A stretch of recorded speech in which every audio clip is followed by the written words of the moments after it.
आज मैंने बहुत बड़ी रिसर्च की है कि हम चप्पल के बगैर तो चल सकते हैं, पर चप्पल हमारे बगैर नहीं चल सकती। शुक्रिया। दिल ही उड़ गया हर चीज़ से, सिवाय खाने पीने, घूमने फिरने, सोने और मोबाइल के।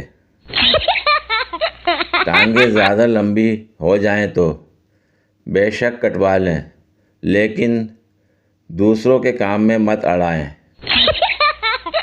बाबा जी फरमाते हैं, शीशे पे पारा चढ़ा दें तो आईना बन जाता है, और अगर आईना किसी और को दिखा दें तो पारा चढ़ जाता है। अस्पताल का अमला एक शख्स के पीछे भाग रहा था। लोगों ने पूछा, क्या हुआ?